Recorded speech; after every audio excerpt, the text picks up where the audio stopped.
kadib markii ay dowladda Kenya ay xiriir ku jirtay dowladda Soomaaliya waxa arintaasi siyaabooyin kala duwan uga hadlay bulshada qeybaheeda kala duwan oo ugu horeeyaan siyaasiyiinta waxgaradka iyo sidoo kale shacabka ku nool magaalada Muqdisho.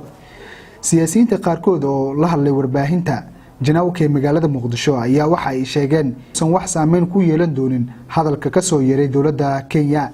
siyaasiga Maxamed Axmed Xoosh oo kamid ah siyaasiyiinta Soomaaliyeed oo wareysi gaar ah siinayay telefishinka janawka ee xaruntiisa magaalada Muqdisho ayaa waxa uu sheegay in dowladda Kenya ay dhibaatooyin kala duwan ay ka geysatay gudaha dalkeena Soomaaliya. maantii dhibaatooyinka dowladda Kenya Soomaaliya ku heysay waxa soo bilaawday maahan sida hadda aniga taariikhda ku xasuusto 1982 Kenya waxay damac hunguriga ay ku soo gashay si sharci darro markab kalluumaysi oo ayaga laga leeyahay xuduudda hadda muranka ka taagan yahay badda oo Soomaaliya ay leedahay waxaana ka difaacay ciidamadii maraakiibtii badda Soomaaliya ay lahayd oo ilaa ay markaas gaaray Bambaasa.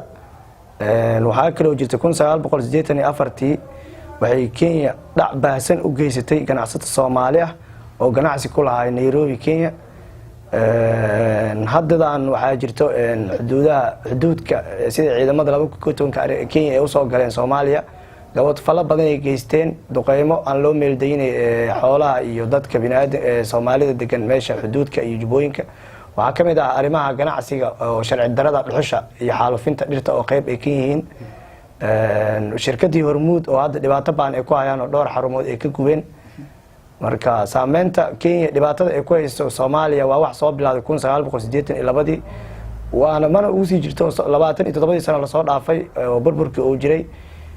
Kenya waxay soo hubeen jirtay qabiilada Soomaaliya oo isaystay soo hubeen jirtay waxay qayb weyn ka ahayd macnaha xaaladii xumeeyda Soomaaliya ka dhacay iyo dagaaladii sokay Soomaalida dadka qaar waxay soo sii jirtay. dhinaca kale asigoo sii hadlaya ayaa waxa uu siyaasiga uu sheegay in go'aano cad looga baahan yahay in dowladda Soomaaliya ay ka qaadato hadalka shalay ka soo yeeray dowladda Kenya ee ahaa inay xiriirka u jirtay dowladda federaalka Soomaaliya. Xukuumadda Soomaaliya waxa ku haboon xilligan la joogo inay qaadato 6 qodob in Soomaaliya aysan gorgortan ka galin xilligan la joogo buqacadaha shidaalkeeda, in muran xadeedka badda ee Soomaaliya aan la aqbalin in si hoos loo xaliyo ee maxkamadda ICJ-da hadda dacwada ay tahay lagu kala baxo.